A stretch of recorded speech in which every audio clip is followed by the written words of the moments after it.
I wasn't supposed to be there. That's the first thing you need to understand. The station, designation KX-77, orbited a dim orange star on the fringe of mapped space. It wasn't exactly illegal, but it wasn't exactly sanctioned either. The kind of place where smugglers, explorers, diplomats, and people running from something all cross paths without asking too many questions. I was there because my navigation system failed. That's what I told myself anyway. Truth is, I'd been chasing a rumor, a whisper among long-haul pilots about a station where alien cultures mixed more freely than anywhere else in the galaxy. A place where humans weren't just tolerated, but studied. And I was curious. Curiosity, as it turns out, nearly got me killed. Arrival. Docking was smooth, almost suspiciously so. The station AI spoke in a dozen overlapping languages before settling on standard galactic trade. Welcome, traveler. Biological classification, human. Purpose of visit. Transit, I said quickly. Repairs. Maybe trade. There was a pause, just long enough to make me uncomfortable. Accepted. The airlock opened with a hiss.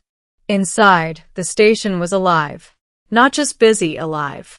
Creatures of all shapes and sizes moved through glowing corridors. Some floated. Some slithered. Some walked upright like me. The architecture shifted subtly depending on the species passing through. Floor softened, ceilings raised. Gravity fluctuated in localized pockets. I kept my head down. Humans weren't exactly rare anymore, but we still drew attention. Especially out here. I checked my wrist display. The repair bay was 3 sectors over. Easy. Or at least, it should have been. The wrong turn. I don't know exactly when I got lost. One minute I was following a clearly marked path. The next the signage shifted into symbols I couldn't read. The lighting dimmed, turning from sterile white to soft, bioluminescent blues and purples. The air changed too.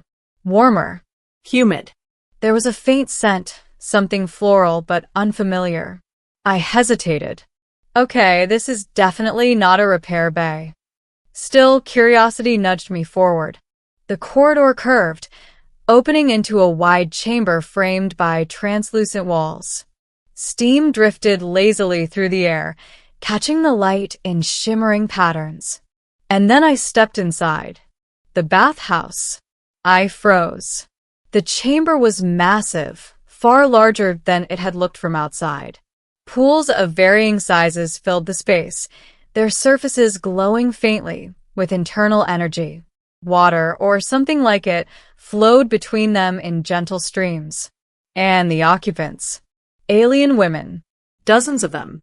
Different species, different forms, all gathered in what was clearly some kind of communal bathhouse. Some had smooth, iridescent skin that shifted colors with movement. Others had soft, fur-like textures that glistened with moisture. A few had elongated limbs and delicate, almost ethereal features. None of them were human, and every single one of them had just noticed me. Silence. The room went completely still. Steam hung in the air, unmoving. Dozens of eyes, some glowing, some multifaceted, some eerily human, locked onto me. I swallowed. Brilliant. Real smooth. I think I took a wrong turn. No one moved. Then, slowly, one of them rose from a nearby pool. She was tall, taller than me by at least a head. Her skin shimmered like liquid silver, and faint patterns pulsed beneath the surface like slow-moving constellations. When she spoke, her voice was soft, but it carried effortlessly across the entire chamber. "You are not authorized to be here." "Yeah," I said quickly. "I figured that out about 2 seconds ago." A few of the others shifted, their attention sharpening. I raised my hands slightly. "Look, I didn't mean to intrude. I'll leave." I turned. The door was gone. Trapped. My stomach dropped. That's new. A ripple of quiet murmurs spread through the bathhouse. The silver-skinned woman stepped closer, water cascading off her form in slow, unnatural streams that seemed to defy gravity. The exit seals when an unauthorized entity enters, she said. For containment. Containment. That word did not make me feel better. Containment for what, exactly? She studied me. Observation. I blinked. Observation. Another voice spoke up, this one from a smaller figure lounging in a nearby pool. Her skin was a deep violet, her eyes bright and curious. We have never had a human enter this space before.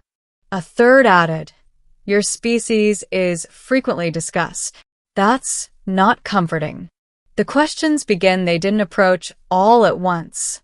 Instead, they circled slowly, maintaining a careful distance, like scientists observing a new specimen, or predators deciding if something was safe to eat. So, I said, trying to keep my voice steady, what exactly is this place? A restoration chamber, the silver-skinned one replied. Designed for biological equilibrium, social bonding, and cultural exchange. A bathhouse, I translated. Yes. Okay. Good. That's less terrifying than it sounded. Another alien tilted her head. Why did you enter without permission? I didn't mean to. I got lost. You navigated incorrectly? Yeah. Happens more than you'd think. A pause. Then, humans are considered highly adaptable. They're also considered highly curious, another added. I sighed. Yeah, we've got a reputation. A shift in atmosphere, something changed. The tension didn't disappear, but it softened. Curiosity replaced suspicion. They moved closer now, not aggressively, but with open interest. One extended a hand, if it could be called that. It had more joints than I could count, and its surface shimmered like liquid crystal. May I? I hesitated, then nodded. Her touch was warm, warmer than I expected. She tilted her head, examining my skin. Your structure is dense, stable. Thanks. I think. Another circled behind me. Your species lacks natural bioluminescence. Yeah, we're kind of boring like that. A soft ripple of amusement spread through the group. That was unexpected. The misunderstanding. Humans are often described as aggressive, the violet-skinned one said. We can be, I admitted, but not all the time.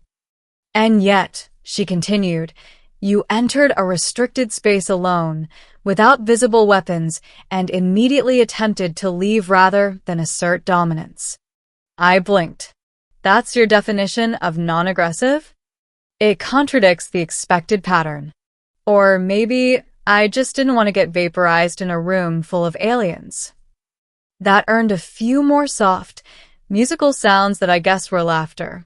This silver-skinned woman watched me carefully. You are different from the reports.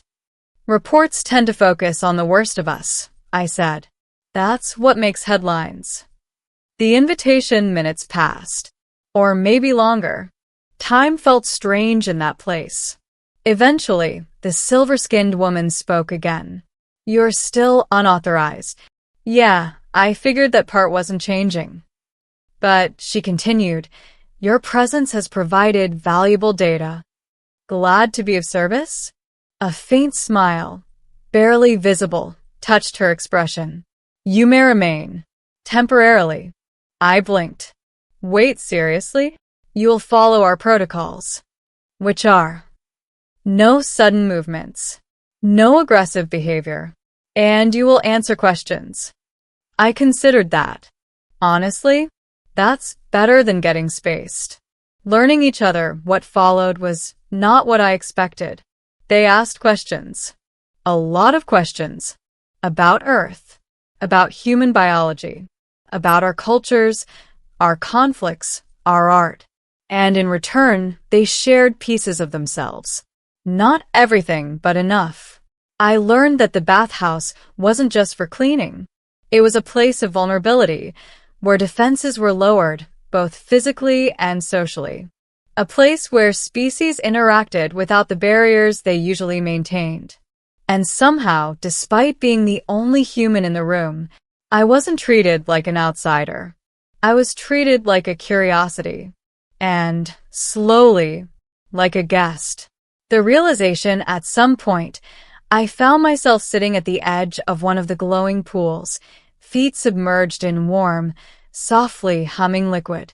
The silver-skinned woman sat beside me. "You are calmer now," she observed. "Yeah," I admitted. "I guess I stopped expecting the worst. Humans often do. Experience teaches us to." She considered that. "Perhaps that is why your species survives." I looked around the chamber. At the different beings, different forms, all sharing the same space without conflict.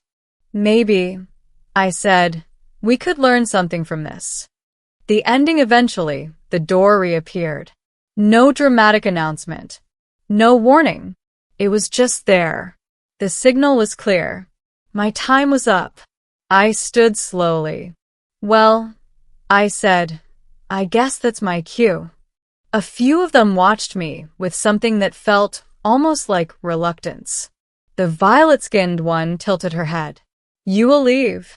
Yeah. "I've got a ship to fix. A life to get back to." The silver-skinned woman stepped closer. "You have altered our understanding." I smiled faintly. Funny. "You've done the same for me." She extended her hand again. This time I didn't hesitate. When our hands met, there was a faint pulse of warmth, stronger than before. A silent acknowledgement. "You may return," she said. I raised an eyebrow. "Next time, try the front entrance." A soft ripple of amusement followed. Noted. Final reflection, I walked out of that chamber a different person than the one who had stumbled in.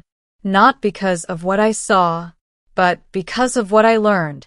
Out there, beyond the stars, beyond the maps, beyond the stories we tell ourselves about others. There are places where fear isn't the first response, where curiosity wins, where connection is possible, even for a lost human who took a wrong turn. And as I made my way back to the repair bay, one thought stayed with me. Maybe the galaxy wasn't as hostile as we believed. Maybe. We just hadn't been looking in the right places.